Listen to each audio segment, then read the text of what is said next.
welcome to Brand Equity with me, Sonali Krishna.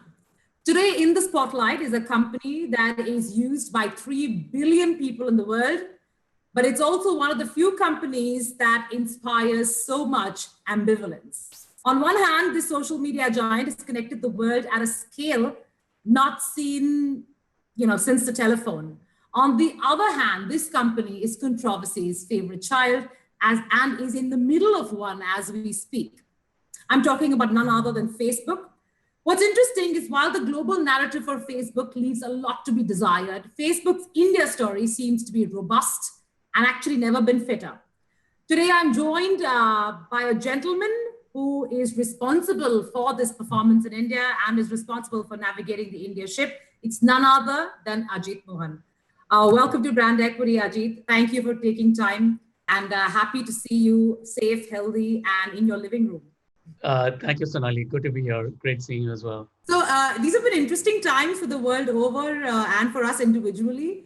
If I had to ask you to define the last, 4 or 5 months for Facebook India in terms of, how agile that the organization has been, what you've seen in terms of your own user response and, of course, business response, because everybody was a bit strapped for money.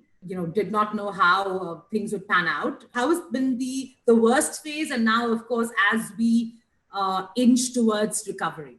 If I look back over the last 5 months, Sonali, the first focus was on the health of our employees and our partners. In many ways, I think we took a call globally in terms of working from home early.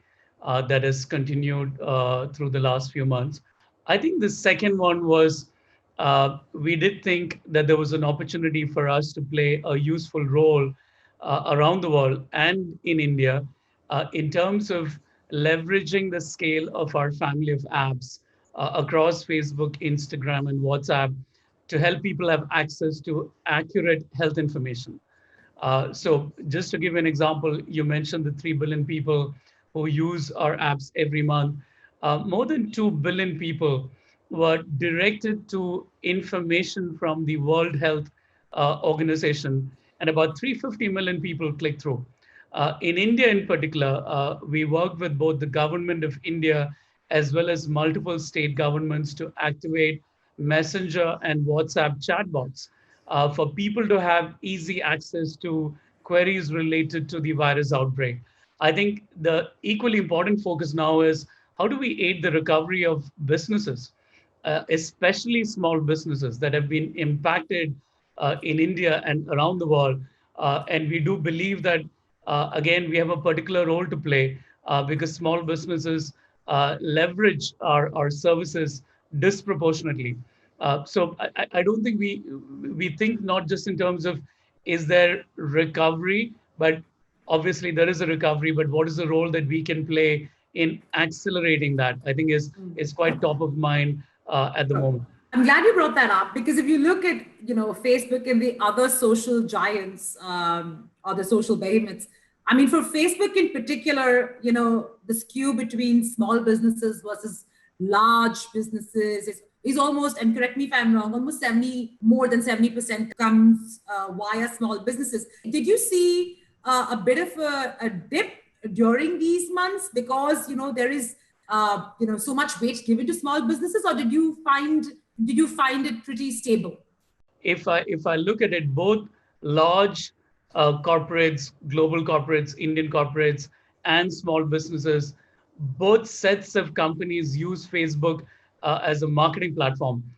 In fact, there are 160 million businesses around the world that use our apps, and most of them don't pay us, right? I think so. We see our role in enabling business not entirely connected to just the relationship with our advertisers, and that is true in India as well. But what I will say is the reverse is true.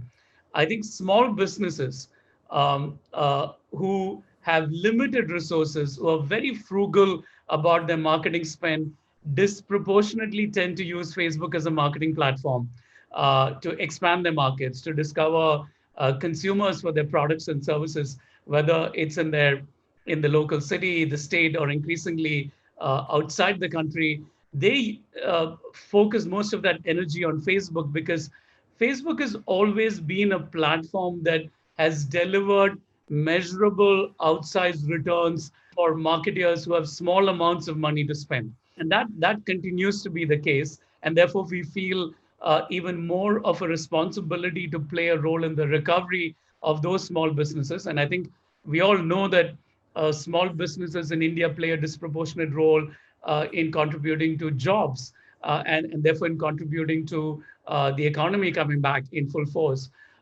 So no question, I think if I look back in April and May, Sonali, we did see a retraction because there was a retraction in economic activity. I Absolutely. think what's been good to see over the last few weeks is that we are seeing that recovery come back in full force. And that is true in the case of small businesses as well. And I think what has happened in between is that in a very small period, there's been a fundamental shift in consumer behavior. People are spending more time online. People have discovered the power of digital, even those who were not already using digital tools and services as a daily habit. And therefore, businesses are discovering that a lot of things that they tried in the last few months, especially in April and May, when there were particular limits on physical movement, I think they've seen that that's working, and therefore, even as we kind of come back to a more normal version of mobility and economic activity, I think businesses are discovering that there's fundamentally power in the shift from offline to online, and that extends to marketing and advertising as well. The fact that, 75% of your business is actually not suffering as much. But I want to ask you about the challenge you might be facing from an India standpoint, in terms of the top end of the market. I'm talking about large advertisers, given the fact that, it is not breaking news when I said that there has been a advertiser boycott, from a global standpoint, emanating from the US. And we're seeing that trickling down in India slowly but steadily with, three large companies in India stating so. This would be a challenge for you, Ajit, because of the Western consumer activism that seems to have really taken off. How are you addressing this with large advertisers here? What are you doing as a company to reach out and make your case? I think we have been quite vocal that we don't benefit from hate. If anything, I think our economic model is skewed towards positive, constructive engagement between communities on our family of apps. And we believe that we have made a lot of progress. And I think it's up to us to make sure that we're constantly making choices that limit the distribution of hate speech. And I want to point out a couple of facts here, Sonali. The EU a few weeks ago pointed out that Facebook pulls down 98.7% of hate speech reports in less than 24 hours, faster than both YouTube and Twitter. 90% of hate speech is removed even before someone reports it on our platform. Just to give you a context, 2 years ago, that was 24%. So I think it gives you a sense of the extent to which the company is focused on this and broadly on safety and security, more broadly on our platforms. Coming to the consumer campaign you've launched, what is the strategic purpose of doing it at this point in time, and what are you trying to communicate? Over the last couple of years, the choice that Facebook as a company made was to tell its story more overtly. And More Together was the manifestation of that in India. It was the first in APAC. I think we had the intent to launch one of the highest decibel level consumer marketing campaigns that had been seen in the country. And we launched the first phase with what you will remember to be the Holy campaign. I think what happened was a few weeks into that campaign, given the virus outbreak, we did make a choice to pause that campaign.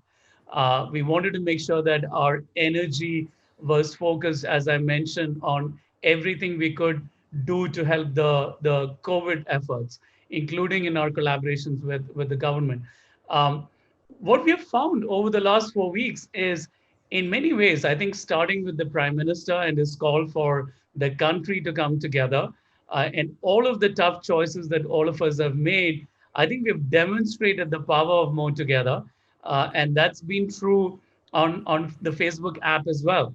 And we thought this was a good moment for us actually to tell the story of what's been happening on the Facebook app over the last 4 months. Okay, let's talk about Reels. I hope you will discuss this openly.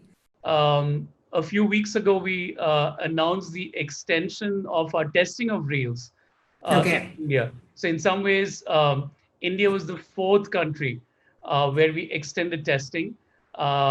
Brazil, France, and Germany, and then India again, the first country in APAC. So that movement in terms of extension of Reels testing already happened. Okay. It's still early, but I think we are pretty excited by what we have seen. And as you know, I think there's so much interesting action happening in the field of short form videos with multiple launches from multiple apps. So I think it's exciting to see the action there. Yeah, but I mean, when are you looking to launch this, the full-fledged launch? Because this would be the right time. TikTok's banned. We have some Indian startups trying to, take that space over. But I mean, given the might and the experience and the expertise of your company, don't you think time is of essence? In many ways, we are seeing a large number of people on Instagram use it already. I think that's the Okay. point that I'm trying to make. But again, I do expect it to be competitive. I think in spaces like this, I'm not sure whether size and might matters. I think it's the ability of any company, whether it's a small company or a large company, to innovate. And we're going to put efforts behind that as well.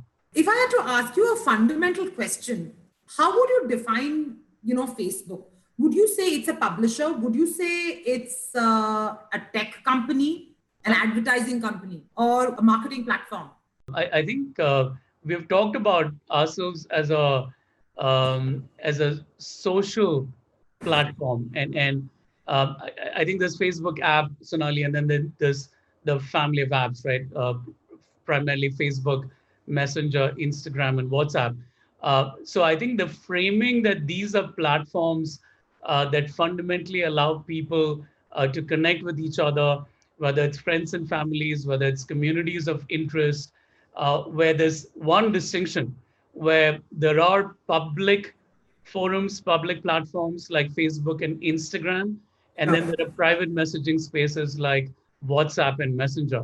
I think within that distinction, the unifying mission is that we fundamentally provide the mechanism for people around the world to connect with each other, to build communities, and I don't know whether there is any label that encompasses all of what we do. I asked you this question primarily because, if you look at the Facebook model so far, right, uh, it's it's essentially betting on ad play. My point is, are you now looking, or maybe you already do, I mean, maybe you can surprise me, are you looking at cloud play going forward? Because otherwise, it is, or is it Facebook a one trick pony, is my question. Neither, Sonali. But I think you're asking a question about our revenue model, and I think the one thing to call out is that there is deep belief in the company that the services that we build should largely be available to people for free. Facebook, WhatsApp, Instagram, Messenger, they all continue to be free, and therefore the model therefore is really dependent on advertising. Uh, Exactly. and I think that will continue to be the case. I think there are so many other areas that we are innovating.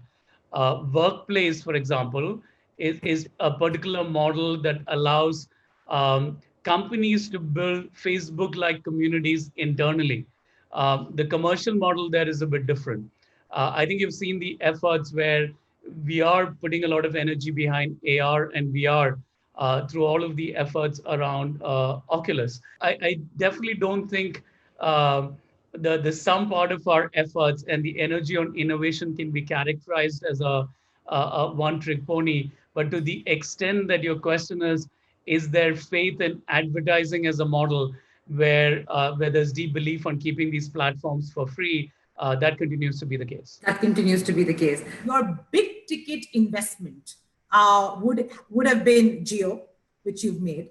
And now on, the strategy going forward for the India operation would be a sprinkling of investments here and there in and around the SMB space.